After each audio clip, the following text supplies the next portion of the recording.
you probably know him best as Daryl Dixon on The Walking Dead. Norman Reedus is back with a new AMC original series called Ride with Norman Reedus. He's cruising around the country. You can see there on his motorcycle, exploring local bike culture. Norman Reedus joins us now at Post 9. Welcome to you. Wow, thanks for having me.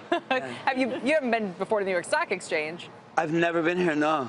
I mean, I live pretty close to here, but I've never been here. Well, did you ride your bike down here? I didn't. All my bikes are in Georgia right now. Oh, okay. Yeah, I mean, you can ride for hours in Georgia and just cows going by, so it's kind of ideal.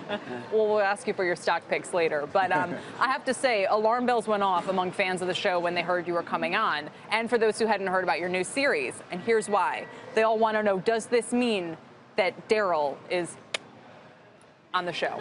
I mean, we shot Ride on our hiatus, so if that tells you anything. I feel like AMC's tracking me from space, and if I say the wrong thing, there'll be a laser beam on my forehead, and a satellite will take me out. So, did that happen when you put out that tweet saying, "I know who died"?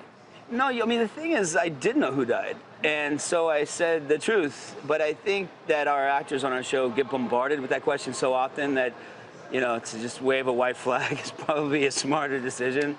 But I did know, and some of us knew, and maybe some of us didn't know. We don't all shoot at the same time, so. But everyone knows now? Yeah, I would think so. Is it more of a good thing or an annoying thing that basically people care so much about every plot point? Well, I mean, to have that much enthusiasm for the show that people are still talking about that, I think it's great. I mean, there's so many people out there that try to have spoilers and stuff, and I'm not a big fan of the spoilers. If I sit down in a movie, I don't want the guy next to me telling me the ending, but it's intense, and it's nice. It's all positive. So. Well, we have a bunch of questions that we solicited from Twitter. They're really good ones, so we're going to run through them here for you. Tiffany asks, how would you best sum up Ride AMC, that's the new series, using only 3 words? Wow. Can I just hum a Bon Jovi song? Yes. Will that work? And we should mention, you told us you're already running on fumes, so now we're throwing these. Yeah, no, I mean, it's adventurous, it's brave, and it's honest. That's great. Yeah. Awesome. Michaela asks, besides Steve Yeun, do the other Walking Dead castmates go riding bikes with you? Actually, they do. Jeffrey Dean Morgan's been a friend of mine for, God, I want to say 20 years, but he's a big biker, and we live sort of close to each other, and we ride a lot. And Steven and I both ride a lot, yeah. And finally, Carla asks, who would Daryl vote for? Wow. Who would Daryl vote for? I'm not sure Daryl would vote, to be honest. Hang on, we have 2 more. Okay, Flandis fans ask, how does Norman manage filming The Walking Dead and his new show and still have time to relax and see family? Well, my son comes down and visits me down there in Georgia, and it's, Georgia to New York is not that far of a flight. So when I have time off, I fly back here, lots of FaceTime. I think he's going to come and shadow one of our directors, Greg Nicotero, on the show this year, because he kind of wants to be a director now. How old is he? So he's 16. Yeah, but he'll watch the show and he'll be like, you know what you did wrong? So it's at that stage right now. And we heard TWD asks, if you could be in a relationship with anyone on The Walking Dead, who would it be? Oh, geez. I don't know. I mean, Rick's kind of my BFF, so maybe we'll just hold hands into the zombie apocalypse. I don't know. I don't know. I'm in love with all those. Our whole cast, I think I've kissed them all, and they've all seen me naked, and we're all good friends. So I could run away with any of them, to be honest. What about you, Susan?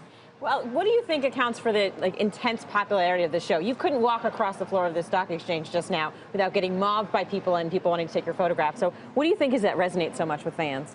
Well, I think it's everyone first thought it was a show about zombies, and I remember reading the pilot and not even reading zombies in the pilot. It didn't really stick with me, but I think because it's honest, and you see these people fight for who they want to be, and it's that moment. It's like, these are your real feet on the ground, and this, what are you willing to fight for? Who are you willing to fight for? What are you willing to pass up on?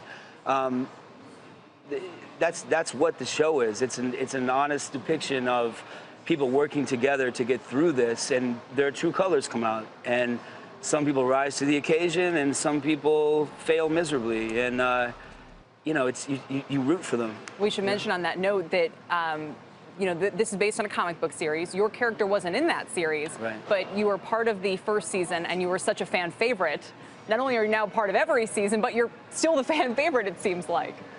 You know, people relate to that character quite a bit, and I mean, I'm a fan of all of us on that show, to be honest. You know, I remember Steven in the beginning being so nervous, and you know, now that guy's leading man status. Same with Rick. I mean, everyone on that show, I've watched them grow as people, as loved ones, as professionals. You know, I was with Steven when he proposed to his fiance. I keep sending naked photos of Andy and I to his wife. You know, I mean, we're pretty tight, and it's a fun gig, and it's the beauty of that show too is how realistic it is in that environment. I mean, it's like real life. You always feel like you have more time with the people you love, and they can go like that. Yeah. So you hang on to those moments, and they mean something. Well, it seems like you're going to have no problems. That has been such a launching pad for your career. But we do love to ask people when they come on the show, what's your biggest money mistake that you've made over the years? My biggest money mistake? Geez, probably those little like Roomba vacuums. I kind of got obsessed and thought I was in the Jetsons and just started buying bunches of them, and they're bumping into each other and chasing my cat and knocking things down and breaking them, and that was sort of a mistake. Yeah. If that's the biggest one you made, I think you're doing all right. Hey CNBC fans, thanks for checking out our YouTube channel. Here you're going to find videos packed with all of the information that you need to be smarter about your finances. You can subscribe by clicking right here and click on all the videos around me or the eye right here to watch the latest from CNBC. Thanks for watching.